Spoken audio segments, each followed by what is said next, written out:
ಬರೀ ಆಫೀಸ್ ಮೀಟಿಂಗಲ್ಲೇ ಮಾಡ್ತಿದ್ವಿ. ಈಗ ಅದನ್ನು ಮತ್ತೆ ಫೀಲ್ಡ್ ವಿಸಿಟ್ ಮಾಡಿದ್ರು. ಇದು ವಾರ ವಾರ ಇಷ್ಟಿಷ್ಟು ಅಂತ ಟಾರ್ಗೆಟ್ಸ್ ಕೊಟ್ಟಿದ್ರು. ಈ ಮಳೆ ಎಕ್ಸ್ಟೆಂಡ್ ಆಗಿರೋದ್ರಿಂದ there is a delay of 2 to 3 weeks, but they stuck on to whatever their promises ಅಂದರೆ ಕಂಪ್ಲೀಟ್ ಒಂದೊಂದಾಗಿ ಕಂಪ್ಲೀಟ್ ಮಾಡ್ಕೊಂಡು ಬಂದಿದೆ. ಮಾರ್ಚ್ ಅಂತ್ಯಕ್ಕೆ 95% of the road will be complete in all these aspects except for 1 or 2 pockets ಅಂತ PDNHA ಮತ್ತು contract ಹೇಳಿದ್ದಾರೆ.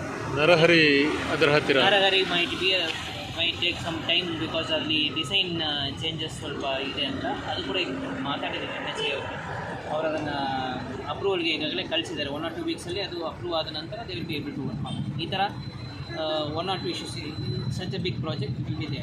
But ಏನು large issues pending ಇತ್ತು ಅದೆಲ್ಲ ಕೂಡ ಈಗ ರಿಸಾಲ್ವ್ ಮಾಡಿದ್ದಾರೆ. ನಮ್ಮ ಈ ಬ್ರಿಡ್ಜ್ ಇರ್ಬೋದು, ಕಲ್ಲಡಕ ಬ್ರಿಡ್ಜ್ ಇರ್ಬೋದು, ಮಾಣಿಯದು ಇದು ಇರ್ಬೋದು, ಇದೆಲ್ಲ ಕೂಡ ಮೇಲೇನು ಹೋಗಿ ನೋಡಿದ್ವಿ. ಸೊ ಕಂಪ್ಲೀಟ್ ಮಾಡಿದ್ದಾರೆ. ಸೊ ಸರ್ವಿಸ್ ರೋಡ್ಸ್ ಎಲ್ಲ ಕೂಡ ಇದು ಕಾಂಕ್ರೀಟ್, ಸಂಪೂರ್ಣ ಕಾಂಕ್ರೀಟ್ ಇರೋದ್ರಿಂದ ಕೆಲಸ ಆದ ನಂತರ 28 days ಅದನ್ನು ಕ್ಯೂರಿಂಗ್ ಅಂತ ಬಿಡಬೇಕು. ಬಿಟ್ಟಿದ ನಂತರ ಇನ್ನೊಂದು ಕಡೆ ಅದನ್ನು ಓಪನ್ ಮಾಡಿಸಿದರೆ ಮತ್ತು ಇನ್ನೊಂದು ಕಡೆ ಕೆಲಸ ಸ್ಟಾರ್ಟ್ ಮಾಡಬೇಕು. ಈ ಕಾರಣದಿಂದ ಸ್ವಲ್ಪ ನಮಗೆ ಬೇರೆ ರೋಡ್ಗೂ ಈ ರೋಡ್ಗೂ ಟೈಮ್ ಲೈನ್ ಸ್ವಲ್ಪ ಜಾಸ್ತಿ ಅನಿಸುತ್ತೆ. ಬಟ್ ಅಟ್ ಎನಿ ಕಾಸ್ಟ್ ಈ ಮಾರ್ಚ್ ಆ್ಯಂಡ್ ಏಪ್ರಿಲ್ಗೆ this should be this road will be. ಮತ್ತು ಬೀಚ್ ರೋಡಿನ ಈ ಇದರಲ್ಲಿ ಸರ್ಕಲ್ ಕೆಲವರು ಹೇಳ್ತಾರೆ ದೊಡ್ಡದಾಗಿ ಅದು ಟ್ರಾಫಿಕ್ ಜಾಮ್ ಆಗಬಹುದು ಅಥವಾ ಆ ಥರದ ಇದೆ.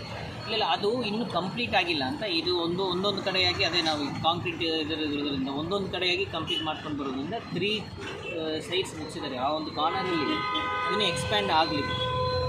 Circle is not at complete. ಇದೇ ಪ್ರೊಪೋರ್ಷನ್ಗೆ ಅಲ್ಲಿ ಕೂಡ ಬರ್ತದೆ ಅಂತ ಹೇಳ್ತಿದ್ದಾರೆ. ಸೊ ಅದಕ್ಕೆ ಯುಟಿಲಿಟಿ ಶಿಫ್ಟಿಂಗ್ ಎಲ್ಲ ಮಾಡಬೇಕು, ಪೈಪ್ಲೈನೆಲ್ಲ ಶಿಫ್ಟಿಂಗ್ ಮಾಡಬೇಕು. ಸೊ ಸ್ವಲ್ಪ ಕೆಲಸ ಇದೆ. ಸೊ ಅದನ್ನು ಮಾಡಿಕೊಂಡು ಮಾಡಬೇಕು. ಈಗ ಮಧ್ಯದಲ್ಲಿ ಮಾಡಿರೋದೆಲ್ಲ ಹೊಸ temporary measures on the process. ಅಂದರೆ ರಸ್ತೆ ಬದಿ ಅನಧಿಕೃತ ವ್ಯಾಪಾರಗಳು ಜಾಸ್ತಿ ಆಗ್ತಾ ಇರ್ತದೆ, ಅದು ಅಲ್ಲಿ ನಿಲ್ಲಿಸ್ತಾರೆ ಮಧ್ಯದಲ್ಲಿ. NHಗೆ ಬಂದ ಮೇಲೆ ಕೆಲಸ ಕಂಪ್ಲೀಟ್ ಮಾಡಿದ ಮೇಲೆ NH has mechanism of blocking ಅದನ್ನು ಮಾಡ್ತೀವಿ. ಅರ್ಬನ್ ಲೋಕಲ್ ಬಾಡಿಯಲ್ಲಿ ಹೇಳ್ತೀವಿ.